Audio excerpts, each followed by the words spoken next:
बिस्मिल्लाहिर्रहमानिर्रहीम अस्सलाम वालेकुम नाज़रीन, यू वाचिंग एनालिसिस रूम।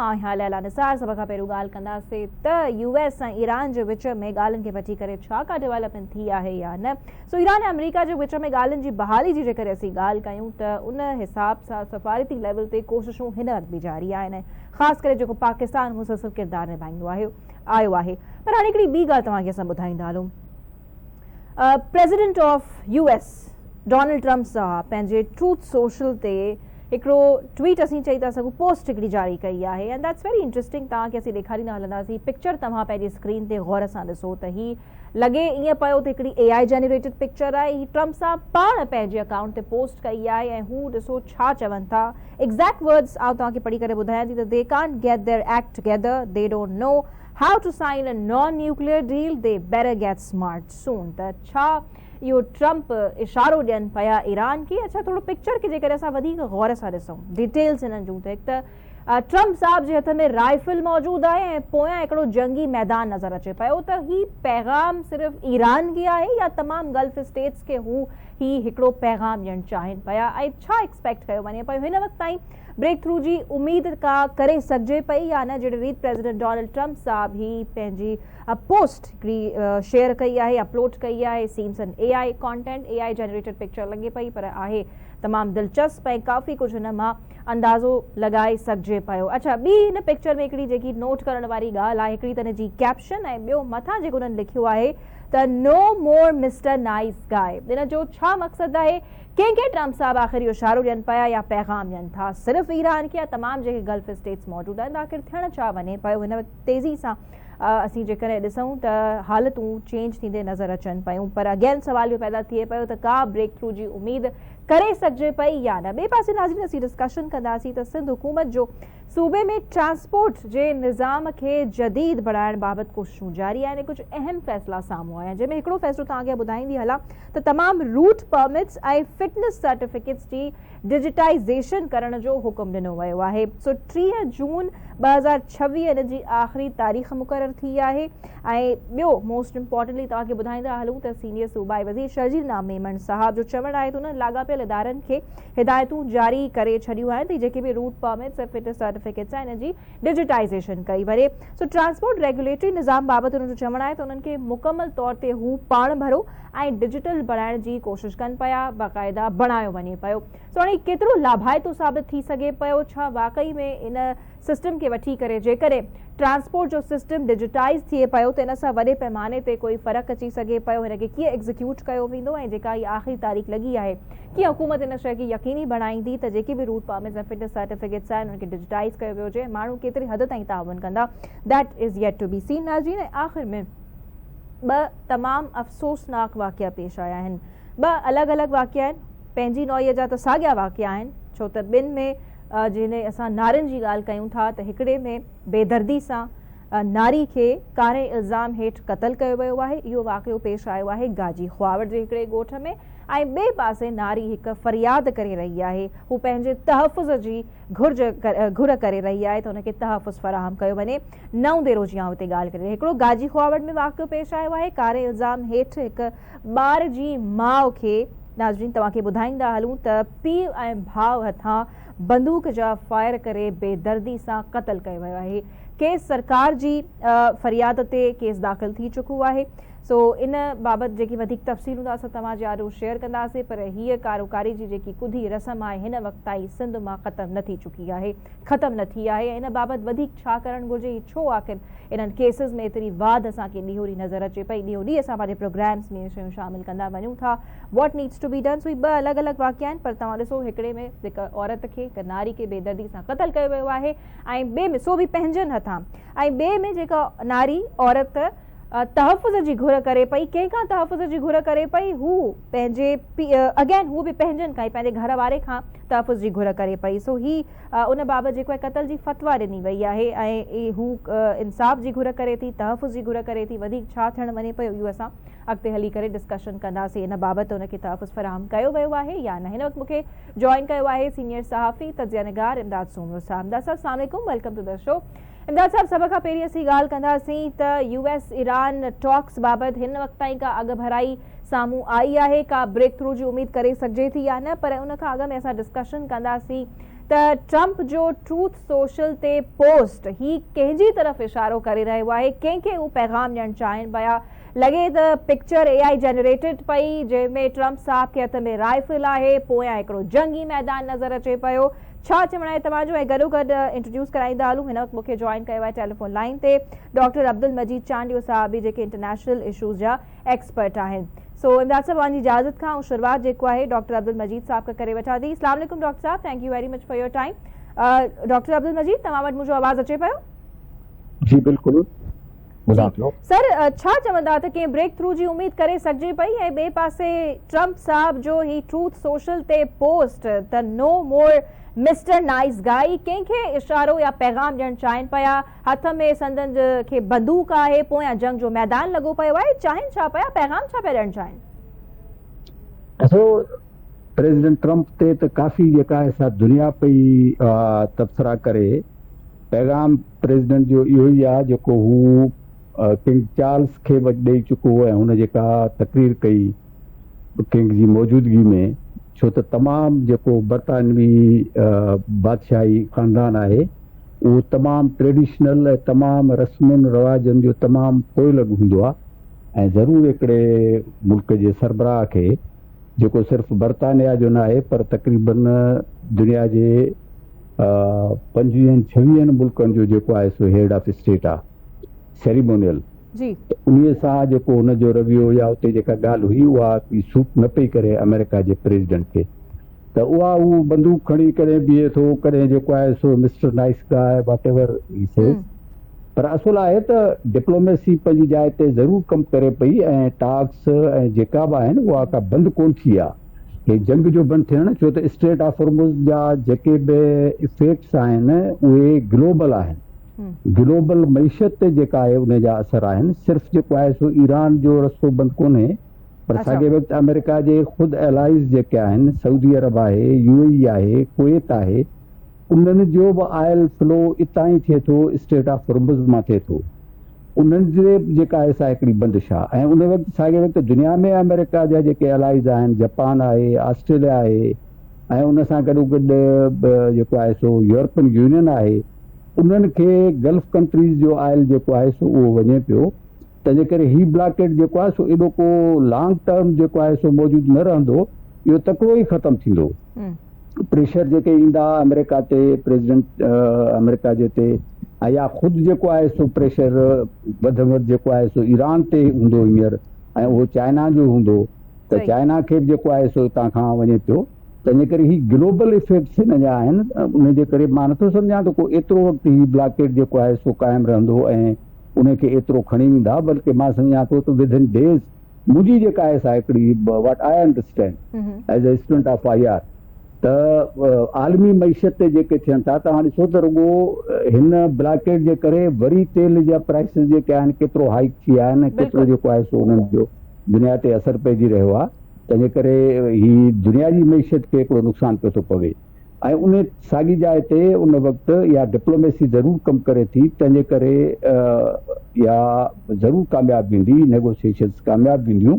ऐं तक़रीबन जेको आहे सो को थोरो ई उन्हनि में आहे। प्रेशर केरु आहे? ट्रंप डिमांड करे पियो त ही डील उन्हनि खे साइन करणु घुर्जे, ज़ाहिर आहे ईरान जी तरफ़ इशारो आहे। हिन कंहिं वटि टाइम वधीक आहे? हूं त अमेरिका जा जेके फॉर्मर डिप्लोमेट्स आहिनि हू चई रहिया आहिनि त ईरान वटि हिन वक़्तु घणो टाइम आहे, हू मौक़े जो फ़ाइदो वठी सघे पियो। So what do U think of it? ॾिसो, डिप्लोमेसी में प्रेशर बि ईंदा आहिनि ऐं पेशेंस जी बि ज़रूरत हूंदी आहे, तमामु सब्र जेको आहे सो उहो बि। ऐं जंग न आहे, हीअ आहे हिकिड़ो डिप्लोमेटिक प्रेशर चऊं या हिकिड़ो इकनॉमिक प्रेशर चऊं या स्ट्रेटेजिक प्रेशर चऊं, त उन में पेशेंस जी ज़रूरत आहे। ऐं ॿिन्ही जो इम्तिहान आहे हींअर, त ॿई उहो जेको आहे सो हिक ॿिए जो इम्तिहान दर हक़ीक़त वठी रहिया आहिनि त केतिरो हू प्रेशर सस्टेन करे सघनि था। पर हाणे इहा आहे जेका अमेरिका जी प्रोपेगेंडा, उहा केतिरे हद ताईं सही आहे त हुन वटि सिर्फ़ु हाणे तेल करण जो ज़ख़ीरो जेको आहे सो 3 ॾींहंनि जो आहे, उन खां पोइ हू तेल ज़ख़ीरो न करे सघंदो ईरान जेको आहे। त इहा सिर्फ़ु आहे वेस्टर्न हिकिड़ी जेका आहे सा मीडिया ऐं उहा बि वन साइडेड हिकिड़ी जेका आहे सा ख़बर अचे पई का उहा पूरी नथी अचे। सही सर, इन ॻाल्हि ते इमदाद साहब जो तजियो वठणु चाहींदासीं। इमदाद साहब, तव्हांजो छा ख़्यालु आहे त नो मोर मिस्टर नाइस गाय जहिड़े हिसाब सां ट्रम्प पोस्ट कयो आहे, ही ईरान खे इशारो आहे, धमकी आहे, छा चवणु चाहे पियो, छा सम्झजे इन पोस्ट मां?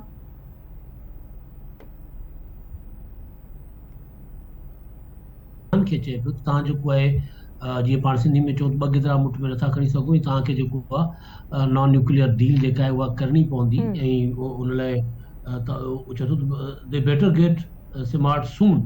हाणे हू उन्हनि खे सिधी धमकी थो ॾे ईरान खे, बंदूक खणी पोयां हिकु ॿारहणी हरकत जेका थींदी आहे, बिल्कुलु पोयां जंग जो मैदान आहे, हथ में राइफल आहे, ही छा एआई खां फुल फ़ाइदो वठे पियो ट्रम्प? जी, ट्रम्प अमेरिका जो सदर आहे, वो छछूरी हरकतूं थो करे। इहो जेको आहे न माना वीडियो या तस्वीर रखणु, बंदूक खणी बीठो आहे, चओ पोयां तबाही लॻी पई आहे, मतिलबु इहो आहे त जेकॾहिं मुंहिंजी मर्ज़ी जी डील न कंदे मां तोखे तबाह करे छॾींदुमि, इहा हिकिड़ी मर्ज़ी आहे। इन मतिलबु आहे फ्रस्ट्रेट थी वियो आहे।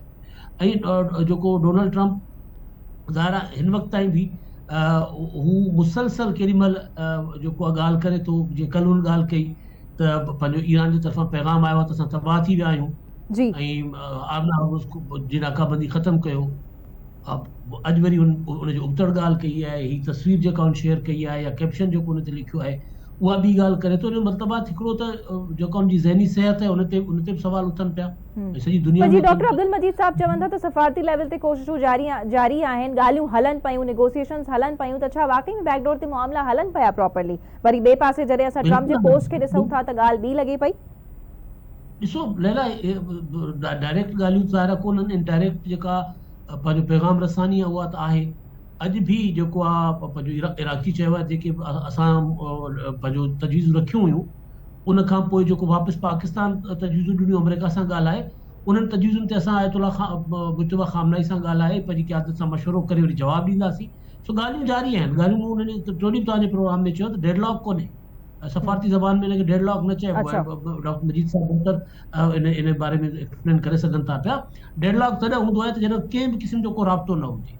अच्छा, ही राब्तो आहे ऐं राब्तनि जो एतिराफ़ बि आहे। बैक चैनल डिप्लोमेसी जेका थींदी आहे उन में ख़ामोश हूंदी आहे, उन में केरु तस्लीम ई न कंदो आहे त असां पाण में ॻाल्हायूं पिया, पर हिन में ॿई चवनि पिया त असां जेको आहे ॿिए सां राब्तो कयूं था पिया। ट्रम्प बि एतिराफ़ करे थो, असां वटि जूं तजवीज़ूं आयूं आहिनि, उन पंहिंजी सिक्योरिटी कमेटी में रखियूं, पोइ हुन मां कुझु मुस्तरद करे छॾियूं या कुझु ते ॻाल्हि ॿोल हले थी पई। पाकिस्तान बि चए थो त हा ॿिन्ही सां असां राब्ते में आहियूं, ॿिन्ही जूं तजवीज़ूं उन्हनि खे पहुचायूं था पिया। सो ही राब्ता त आहिनि ऐं ॻाल्हियूं सफ़ारतकारी जारी आहे, सफ़ारतकारी जो अमल ख़तमु कोन थियो आहे। ऐं उहो ई सबबु आहे त जंग जेका आहे उहा जेका 2 हफ़्तनि लाइ बंदि थी, उहा मुंहिंजो ख़्यालु आहे त हाणे हुनखे 4 हफ़्ता थी विया, 3 हफ़्तो हूंदो हिनखे। सो 8 खां मुंहिंजो ख़्यालु आहे जंग बंदी थी आहे न। हाणे अॼु पाण ॻाल्हायूं पिया 29 तारीख़ आहे जी, सो ही 4थे हफ़्ते में तक़रीबन जंग जेका जंग बंदी वञी चुकी आहे। सो इहो जेको जंग बंदी बि जारी आहे, सफ़ारतकारी बि जारी आहे, उनजे करे इहो उम्मीद रखी सघिजे थी कि मामला जंग बंदी सां हल थींदा, पंहिंजो मुज़ाकरात सां हल थींदा। रही ॻाल्हि डोनाल्ड ट्रम्प जी, त डोनाल्ड ट्रम्प बिल्कुलु दबाव विझण जी कोशिशि करे थो। दबाव खां वधीक जेको डोनाल्ड ट्रम्प ते पंहिंजो दबाव आहे न, उनखे रिलीज़ करण जी कोशिशि करे थो, जेको उनजे ते मुल्क जे अंदरां दबाव आहे। छाकाणि त डोनाल्ड ट्रम्प जेको आहे विनिंग ट्रॉफी खणी मुल्क जे अंदरां दबाव हुजे त हू थोरो थधाइब जो मुज़ाहिरो न करे बजाए बदिरां अहिड़ियूं पिक्चर्स पोस्ट करण जो। न मुल्क में जेको दबाव आहे त असां जंग हारी आहे। ट्रम्प इहो साबित करणु चाहे थो त ऐं जेको आहे पंहिंजो जंग खटी आहे। ऐं हू ईरान खां इहा डिमांड करे थो त तूं इन डील ते साइन कर त बाबा असांजी बस थी वई आहे, असां जंग हाराई, हाणे जीअं अमेरिका चयो असां ईअं कयूं। ईरान इहो करण लाइ तयारु सवली सिंधी में जेका ॻाल्हि कयां। Okay doctor. अच्छा, जेको ट्रम्प आहे इहो तस्वीरूं, वीडियो, धमकियूं इहे इन जे करे पियो करे मुसलसल त जीअं पंहिंजे माण्हुनि खे इहो सेल करे सघे त बाबा असां जंग खटियो वेठो आहे। उनजे करे ई करे पियो, उन्हनि सां गिमिक करे। सही। डॉक्टर अब्दुल मजीद साहब, मां तव्हांखे हिकिड़ो ॿियो सवाल पुछणु चाहींदसि त छा जेके असांजूं गल्फ स्टेट्स आहिनि, छा सम्झो पिया त के नवां इतिहाद जुड़ी रहिया आहिनि अमेरिका जे ख़िलाफ़, कोई एंटी अमेरिकन एजेंडा ते कमु थी रहियो आहे, ही तमामु गल्फ स्टेट्स गॾिजी को कमु करणु वञनि पिया छा? अमेरिकन इतिहाद त को न पियो ठहे, पर जेको गल्फ जो अंदर कॉन्फ्लिक्ट आहे पाण में, उहो हिकिड़ो ॾाढो सरफेस ते आयो आहे। जेका हुननि जो कॉन्फ्लिक्ट ऑफ ओपिनियन हुयो या हिकिड़ा डिफरेंसिस हुया पॉलिसी मैटर्स ते, जीअं यमन ते, सोमालिया में यूनाइटेड अरब एमिरेट्स जो ऐं सऊदी अरेबिया जो, त उहे काफ़ी वक़्त खां तक़रीबन 2-3-4 सालनि खां उन्हनि जो जेको आहे सो हुया, पर उहे सरफेस ते हाणे अची विया आहिनि। त इन लिहाज़ सां हिकिड़ो 2 ग्रुप हिकिड़ा वजूद में आया आहिनि जेके ॿई प्रो अमेरिकन फ़िलहाल त नज़र अचनि पिया। उन में हिकिड़ो यूनाइटेड अरब एमिरेट्स आहे, उन सां गॾु जेको आहे सो बहरेन आहे, कुवैत आहे, ॿिए तरफ़ सऊदी अरब आहे ऐं जेको आहे कतर आहे। त इन लिहाज़ सां हिकिड़ी जेका आहे सा, या वरी उन खां पोइ गल्फ खां ॿाहिरि चऊं त तुर्की, पाकिस्तान, या परते जेको चऊं त मिस्र चऊं। हाणे उन में हिकिड़ो जेको आहे उते, पर उहे ईअं कोन्हे त जेके आहे सो फौरन को अमेरिकन अम्ब्रेला मां निकिरी था वञनि या निकिरण जी कोशिशि था कनि। उन्हनि खे वरी बि जेको आहे सो जीअं UAE आहे त उन खे इसराइल ऐं इंडिया जी जेका आहे सा हींअर सपोर्ट खपे ऐं हू उन्हनि सां वधीक तादाद में वधीक वेझो पियो वञे। जीअं सऊदी अरब जेको आहे सो अघ भराई तव्हांखे ईंदे कॾहिं नज़र अचे भई हिकु तरफ़ सीज़फायर जेको बरक़रार आहे, पर ॿिए पासे इन ई शइ जा जेके असर आहिनि समूरी दुनिया ते हिन वक़्तु बेपरजंदे नज़र अचनि पिया। ऑयल प्राइसिस सभिनी जे साम्हूं आहिनि त हू कीअं आसमान खे वञी करे टच कनि पियूं। सो छा चवणु आहे त कॾहिं एक्सपेक्ट करे सघिजे पियो त कुझु न कुझु का न का डेवलपमेंट साम्हूं अची सघे पई? ॾिसो, डिप्लोमेसी जॾहिं बि फंक्शनल हूंदी आहे त पोइ उन जा रिज़ल्ट्स कंहिं बि वक़्तु ओचितो साम्हूं अची वेंदा आहिनि, उन ते उहो एग्री थी वेंदा आहिनि मुल्क। त इन लिहाज़ सां इहो चई सघिजे थो त ॿई जेके आहिनि से वारिंग कंट्रीज़ जेके आहिनि, ईरान ऐं अमेरिका, उहे ज़रूरु कंहिं न कंहिं नतीजे ते पहुचंदा ऐं जे थ्रू पाकिस्तान जीअं हिकिड़ो बहितरीनु रोल प्ले पियो करे हिकिड़ो मीडिएटर तौरु, त उहे जेके आहिनि से पाकिस्तान हींअर वरी अमेरिका जूं जेके ॻाल्हियूं आहिनि उहे ईराननि खे जेको आहे सो मोकिलियूं आहिनि। ईरान उन ते गौर ख़ौज़ करे पियो। त इन लिहाज़ सां वञी ऐं नतीजो इहो ई निकिरंदो त डिप्लोमेसी जेका आहे उहा कामयाबु थींदी ऐं ॿिन्ही मुल्कनि जी ज़रूरत आहे हींअर। छो त ही तक़रीबन ॾिसो, इन खे असां डिप्लोमेटिक ज़बान में चऊं था त फ्रोज़न कॉन्फ्लिक्ट। ही जंग जेका आहे उहा हिकिड़ी इन टर्म ॾांहुं वञे पई त हिकिड़ो फ्रोज़न कॉन्फ्लिक्ट न थी वञे। पर छो त न थी सघंदो इहो फ्रोज़न कॉन्फ्लिक्ट? इन जे करे त दुनिया जी मईशत खे नुक़सानु पियो थो पए। दुनिया में जेको आहे सो सभिनी जेका आहे को बि अहिड़ो कोन्हे, ग्लोबल जेका आहे सा इकोनॉमी आहे उन खे नुक़सानु आहे। तंहिंजे करे फ्रोज़न कॉन्फ्लिक्ट न थींदो ऐं जल्दी हिन जो को न को हल निकिरंदो ऐं जंग खां सवाइ निकिरंदो। ॿई मुल्क नथा चाहिनि। हा, sir, thank you very much for your precious time. Doctor Abdul Majeed साहब असां सां गॾु मौजूदु आहिनि इस सेगमेंट में। नाज़रीन, हिते हिकु शॉर्ट कमर्शियल ब्रेक ऐं ब्रेक खां पोइ हिकिड़े ॿिए अहम मौज़ू ते ॻाल्हाईंदासीं।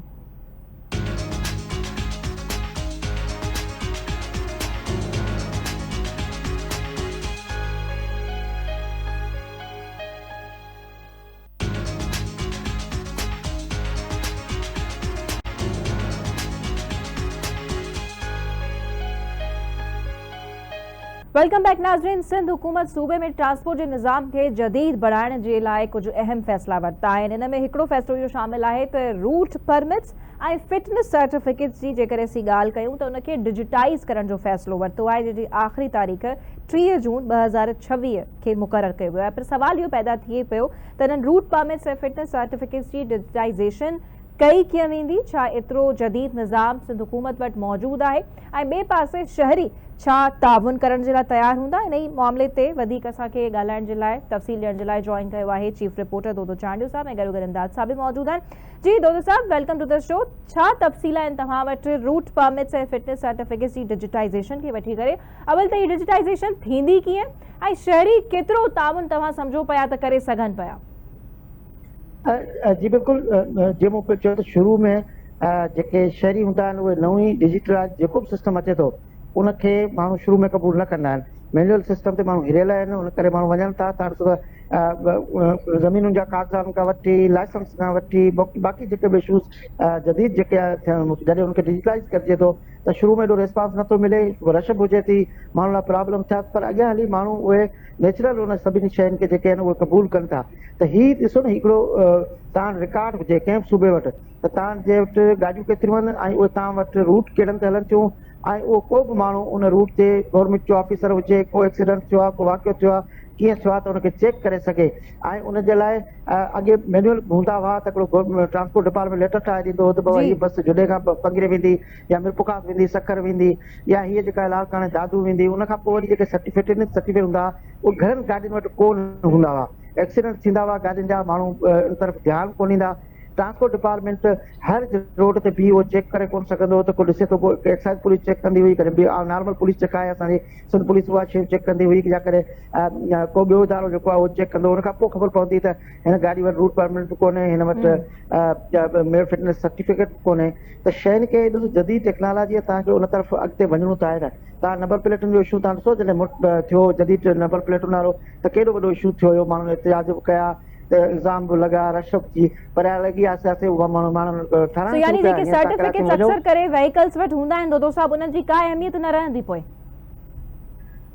न, बिल्कुलु बाद में उनजी न रहंदी। जॾहिं डिजिटल शयूं थी वेंदियूं त उन सां हिकिड़ो त इहो थी वेंदो त भई गाॾियुनि जो सर्टिफिकेट आहे, या गाॾी जेका रोड ते हले थी, या इन फिटनेस सर्टिफिकेट आहे न आहे, या हलण जे क़ाबिल आहे न आहे, छा हिन गाॾी में को कमु आहे। गॾो गॾु उनखे हीउ लॻो बसुनि या कारुनि इन जे हवाले सां न, पर जेके ट्रांसपोर्ट आहे वॾी, उनजे लाइ बि आहे त उन्हनि जा एक्सीडेंट थियनि था, वाक़िया थियनि था, ॿिया थियनि था। सभिनी शयुनि खे रोकण जे लाइ फैसलो त सुठो लॻे पियो, पर ज़ाहिर आहे हिन जी एग्जीक्यूशन ऐं लागू कहिड़े तरीक़े सां करायो वञे पियो, इहो हिकिड़ो अहम सुवाल आहे। इमदाद साहब, तव्हांजो छा ख़्यालु आहे, एनालिसिस आहे हिनखे वठी करे त ट्रांसपोर्ट जे निज़ाम खे जदीद बढ़ाइण जे लाइ जेके कोशिशूं कयूं वञनि पियूं सिंध हुकूमत जे पारां, उहे त ठीकु आहिनि, पर जेको मेन मसइलो ईंदो आहे उहो निज़ाम खे ऐं उन्हनि शयुनि खे लागू कराइण में ईंदो आहे। त छा सम्झो पिया ही रूट परमिट्स ऐं उनखां अलावा फिटनेस सर्टिफिकेट्स जी डिजिटाइज़ेशन छा कामयाबी सां थी सघंदी? माण्हू ताउन कंदा, हू को डिजिटल सर्टिफिकेट पंहिंजो ॾेखारे सघंदा?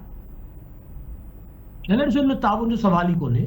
जेकर माण्हू ताउन नथा कनि त रियासत इन्फोर्स करे, कानून लागू कबो आहे। कानून पंहिंजे लेखे माण्हू उनखे कॾहिं क़बूल कोन कंदा आहिनि। जीअं दोदे साहब ॻाल्हि कई, ॾिसो ही पंहिंजो असां वटि कराची जहिड़े शहर में बग़ैर नंबर प्लेट जी गाॾियूं हलंदियूं थियूं अथनि, या असां जेकॾहिं ॿाहिराड़ियुनि में वञूं त मोटरसाइकिलुनि खे ख़ाली मोटरसाइकिलुनि जी पाण ॻाल्हि कयूं त न को नंबर प्लेट आहे, न को अॻी बत्ती आहे, न को पोइ बत्ती आहे, उनजे करे एक्सीडेंट्स थियनि था।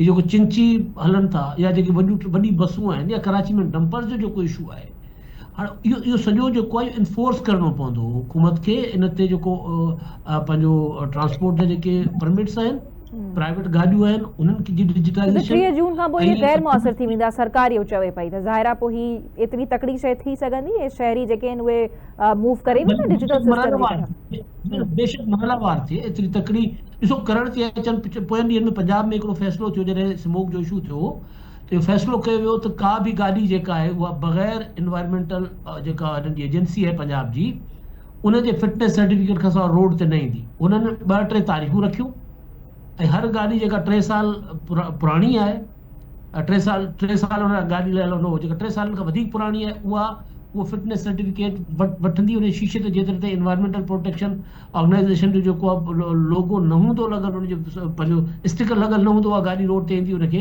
ॾंड पवंदो, या उनखे गाॾी खे हलण न ॾिनो वेंदो, बंदि कई वेंदी। हिते माण्हू कयो।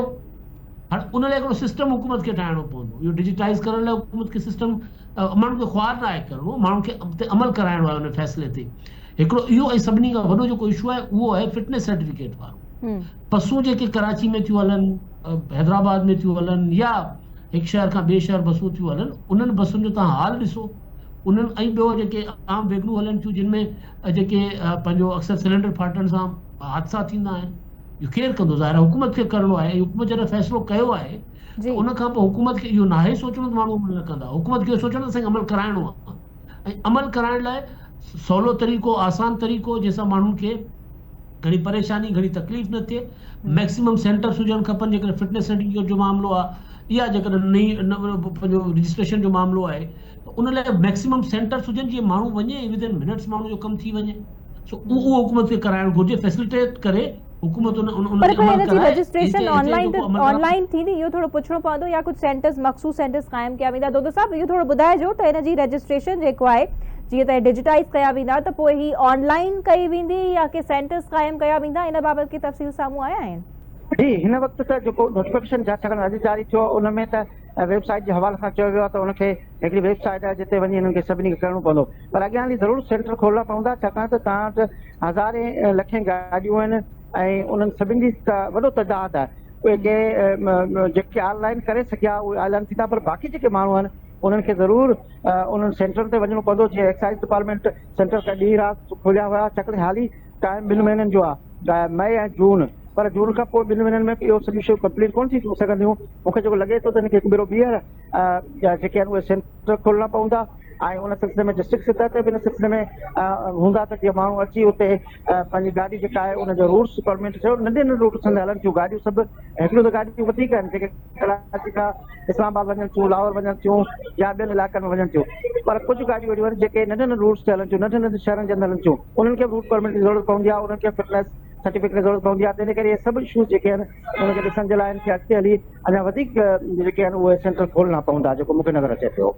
सही, इमदाद साहब, इन सां माण्हू जालसाज़ी खां बि बची सघे पियो ऐं तव्हां सम्झो पिया जेकॾहिं को इन जी कंहिंखे फॉलो न करे पियो, जेको मैकेनिज़म जोड़ियो वञे पियो ऐं जहिड़ी डिजिटाइज़ कयो वञे पियो, त पोइ छा को सज़ा जो बि मैकेनिज़म डू यू थिंक ठाहियो वेंदो सिंध हुकूमत जे तरफ़ां? बिल्कुलु हुजणु घुरिजे, जज़ाई सज़ा खां सवाइ कमु न हलंदो। जेको मां दोदे साहिब खां सवाल पुछो त इहो इन लाइ सेंटर क़ाइमु करणा पवंदा, सेंटर क़ाइमु करण खां सवाइ इहो मुमकिन ई कोन्हे। ॾिसो, तव्हां वटि हिकिड़ो माण्हू जेको गाॾी पंहिंजी रजिस्टर कराए थो, फ़र्ज़ु कयो, जेको हुनजो ऑनलाइन रिकॉर्ड कोन्हे, पोइ काॾे वञे, हुनजे करे हुनखे वञिणो पवंदो। ॿी ॻाल्हि जेको मूं फिटनेस जी जेका ॻाल्हि आहे, फिटनेस सेंटर खां सवाइ मुमकिन ई कोन्हे। ऑनलाइन फिटनेस कीअं थी सघे थी? तव्हां गाॾी इंजन ॾिसंदो, गाॾी जो धुओं ॾिसंदो, गाॾी जी बॉडी ॾिसंदो, गाॾी जा टायर ॾिसंदो, हर शइ ॾिसणी पवंदी, गाॾी ऑयल टैंक ॾिसणो पवंदो, या वरी जेको हुनजो सिलेंडर आहे उहो ॾिसणो पवंदो। सो सेंटर्स खां सवाइ कोन थींदो। ऑनलाइन रजिस्ट्रेशन त सिर्फ़ु उन्हनि जी हूंदी जिन जी एडवांस अॻु में ई थियल आहे। अॻु में थियल मतिलबु जेको अॻु में हुन रिकॉर्ड जिन जो मौजूदु हुजे, जिन जो रिकॉर्ड ई न हूंदो ऑनलाइन, त कीअं कंदा? सो इहो हिकिड़ो हुननि खे सेंटर्स खां सवाइ कमु कोन हलंदो। ॿियो ज़ाहिर आहे जेको माण्हू इन ते अमल नथो करे, हुनजी गाॾी ज़ब्त थिए, हुनखे ॾंड विझणु घुरिजे। सिस्टम में आणण लाइ सज़ा या ॾंड या जुर्माना ज़रूरी हूंदा आहिनि, उहो करणा पवंदा। सही, ठीक, थैंक यू वेरी मच दोदो साहब, तव्हां सां गॾु मौजूदु हुया। नाज़रीन, ते असीं वठंदासीं शॉर्ट कमर्शियल ब्रेक, ऐं ब्रेक खां पोइ कुझु अफ़सोसनाक वाक़िया आहिनि 2 मुख़्तलिफ़ शहरनि जा, उहे तव्हां सां डिस्कस कंदासीं। ऐं हिकु शॉर्ट कमर्शियल ब्रेक, फ़ौरन वापसि अचूं पिया।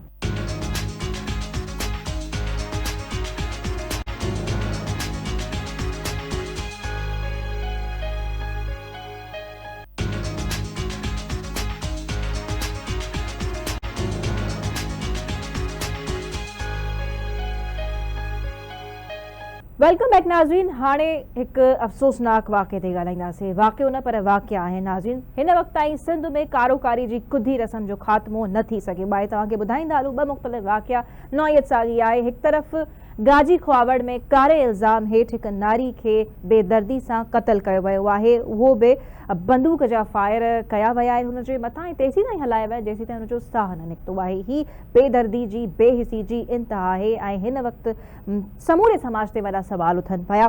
सो गाजी ख्वावड़ में हिकिड़ो इहो वाक़ियो पेश आयो आहे त कारे इल्ज़ाम हेठि हिकु नारी खे क़तल कयो वियो आहे, ऐं ॿिए पासे नवदेरो में हिकु औरत इहो इंकशाफ़ कयो आहे त हिकु जिरगे में उनखे कारी करार ॾिनो वियो आहे ऐं मुतासिर नारी जी तहफ़ुज़ जी घुर उन पारां कई वई आहे। सो 2 मुख़्तलिफ़ वाक़िया आहिनि। सभ खां पहिरियों असां गाजी ख्वावड़ जे वाक़े बाबति तफ़सील मालूम करे वठूं था गाजी ख्वावड़ जे रिपोर्टर मुनसिफ़ अली ख्वावड़ खां। अस्सलाम वालेकुम Munsif, thank you for joining us. Munsif, तफ़सील ॾिजो गाजी ख्वावड़ जे हिन इशू खे वठी करे त हिन नारी खे जंहिंखे एॾी बेहसी बेदर्दी सां क़तल कयो वियो, सरकार जी फ़रियाद ते केस दाख़िल थियो आहे, छा तमामु जवाबदार इन केस में गिरफ़्तार थिया आहिनि? जी बिल्कुलु, गाजी ख्वावड़ जे पोयों ॻोठ आहे गड़ी माकोड़ो, उते जेको आहे 17 सालनि जी जेको आहे नायला भट्टी आहे, जेको आहे सो शादीशुदा, उनखे हिकु पुटाणो औलाद बि हो। उनखे पंहिंजे पीउ ऐं पंहिंजे सॻे भाउ जेको आहे सो कारे इल्ज़ाम में बेदर्दी सां क़तल करे छॾियो आहे ऐं क़तल करे उनखे घर में 4 कलाक उनखे छॾे छॾियो अथनि। त घर में पए हुन वीचारी दाहूं कयूं त मां कारी न आहियां, जेको आहे सो मूंखे ईअं न कयो, क़तल न कयो। पोइ ॻोठाणा माण्हू उनखे खणाए विया आहिनि, त वरी बि उहे ई साॻा माण्हू। अच्छा, यानी तव्हांजे माण्हुनि बचाइण जी बि कोशिशि कई आहे?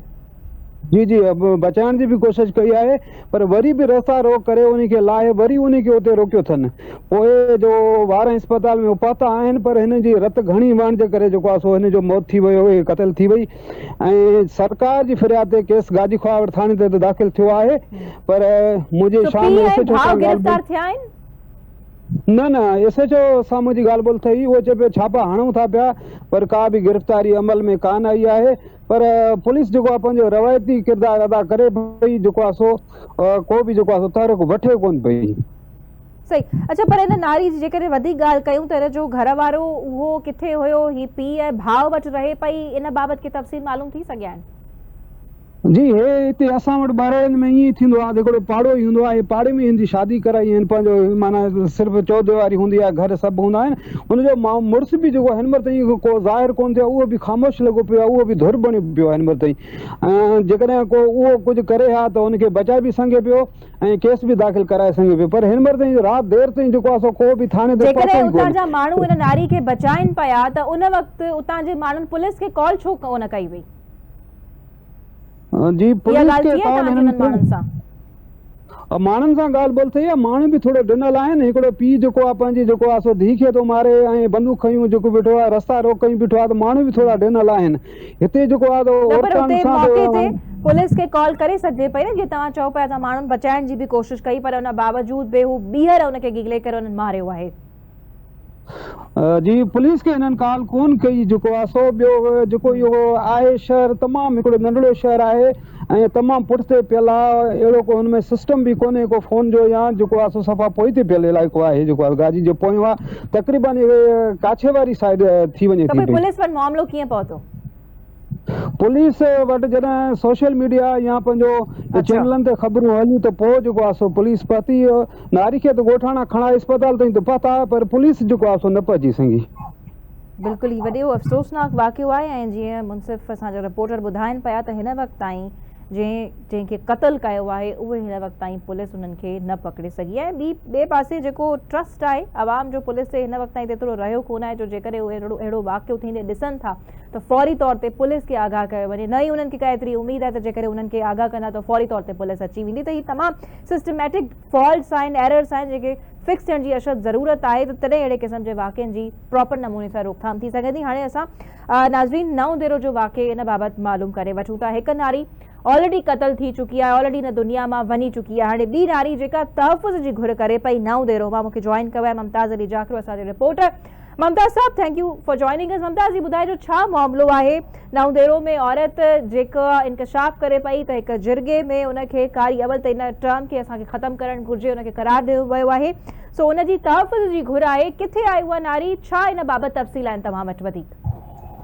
जी बिल्कुलु, तव्हांखे ॿुधाईंदो हलां त काज़ी महलो आहे नओं दरे जो, जितां जी रहवासण नारी आहे अमीना काज़ी, जंहिंजा ॿारनि समेत जेको आहे ॿ ॾींहं अॻु में सोशल मीडिया ते संदसि वीडियो बयान जारी थियो, जंहिंमें हुन इल्ज़ाम लॻाया त हिकु फ़ैसिले तहत जंहिंमें मुख़्तलिफ़ माण्हुनि जा बि हुन नाला खयां, उन तहत खेसि कारी करार ॾिनो आहे मुड़ुस।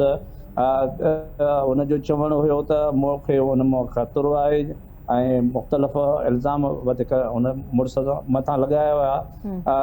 हिते जॾहिं हू तहफ़ुज़ जी घुर करे पई त हुनखे तहफ़ुज़ ॾिनो वियो? पुलिस हिन मामले खे सीरियस वरितो, संजीदा वरितो पुलिस? जी जी, ॿिए ॾींहं ते इहे SSP लाड़काणो तरफ़ां जेको आहे पुलिस जेको आहे संदसि घर ते पहुती तहफ़ुज़ जे लाइ, ऐं उते जेको आहे पुलिस मुक़ररु कई वई हुई। तव्हांखे ॿुधाईंदो हलां त हिन वक़्तु बि नारी पंहिंजे जेको आहे वालिद साहब जे घर में ई आहे ऐं जो हिते जेको आहे हिन महले जो मुअज़्ज़ज़ आहे काशान काज़ी, जेको काउंसलर पिणु आहे, उन सां पिणु जेको ॻाल्हि ॿोल थी, मुख़्तलिफ़ शहर जे माण्हुनि सां महले वारनि सां बि ॻाल्हि ॿोल थी आहे। काशान काज़ीअ जो हिन सिलसिले में चवणु हो त अहिड़ो को बि मसइलो नाहे, कोई बि उनखे ख़तरो न आहे। जॾहिं त कोई जिरगो थियो हुयो जंहिंमें ही फ़ैसिलो ॿुधायो वियो हुयो? हा, इहो हुनजो मुड़ुस जी अॼु जेको आहे वीडियो बयान पिणु आयो आहे। माशूक अली मुड़ुस हुनजो बयान जारी कयो आहे त ज़ाल जेको आहे 4 महीना अॻु मां कारी करे कढी हुई, जंहिंजे मथां हिन मुख़्तलिफ़ इल्ज़ाम बि वीडियो में जारी किया आहिनि। सही, बहरहाल ॿई वाक़िया वॾो सवाल उथारनि पिया मुआशरे ते, इंतज़ामिया ते, पुलिस ते। हिकु तरफ़ जेका नारी क़तल थी वई आहे उनखे उतां जे माण्हुनि रहवासियुनि बचाइण जी कोशिशि कई, पर उन बावजूद बि हू अफ़सोस सां न बची सघी। अस्पताल ताईं वञी करे पुॼायो, हिकु दफ़ो पंहिंजी तरफ़ बि वठी विया, पर उन बावजूद बि उनजो पीउ ऐं भाउ उनखे क़त्ल करण में कामयाबु थियो। सो बहरहाल ही वरी बेहसी वारियूं नाज़रीन ख़बरूं आहिनि। ॿिए पासे जेको नओं देरो में असां ॿुधायूं था त हिकु औरत जिते क़त्ल थिए थी, पर ॿिए पासे हू तहफ़ुज़ जी जॾहिं घुर करे थी त एटलीस्ट हुनखे प्रॉपर तहफ़ुज़ फ़राहम कयो वञे। तव्हां ॿिन्ही रिपोर्टर्स जी वॾी महिरबानी। मुंसिफ़ अली साहब ऐं मुमताज़ अली साहब तव्हां सां गॾु मौजूदु आहिनि सेगमेंट में। सो बहरहाल नाज़रीन, वॾा अफ़सोसनाक वाक़िया आहिनि ऐं गॾु कलेक्टिव एफर्ट्स खणी करे वठी करे कुझु न कुझु करिणो पवंदो त हीअ कारोकारी जी कुधी रस्म असांजे हिन मुआशिरे मां हिन जो बाक़ाइदगी सां ख़ात्मो थी सघे। आख़िर में वेंदे वेंदे हिकिड़ी सुठी ख़बर तव्हां सां असीं शेयर कंदा हलंदासीं। पाकिस्तान नेवी जे स्पेशल सर्विस ग्रुप बाबति तव्हांखे ॿुधाईंदा हलूं त स्पेशल सर्विस ग्रुप कमांडोज़ पहिरियों दफ़ो फाइनल ट्रेनिंग मुकमल कई आहे। पाणी अंदरि उन्हनि खे बैजिस हासिल थिया आहिनि। सो वधीक ॿुधाईंदा हलूं त हिन ट्रेनिंग जी ख़ुसूसियत इहा आहे त ही नेवी जी हिमत, डिसिप्लिन ऐं ज़हनी ताक़त खे मज़बूत करे थो त जीअं ॾुखियनि ऐं जेके ख़तरनाक क़िस्म जा स्पेशली मिशन्स हुजनि था उन्हनि जे लाइ इन्हनि ऑफिसर्स खे, ऑफिशल्स खे बाक़ाइदगी सां तयारु कयो वञे। So that's it for today. इंशाल्लाह मुलाक़ात थींदी सुभाणे। अल्लाह हाफ़िज़।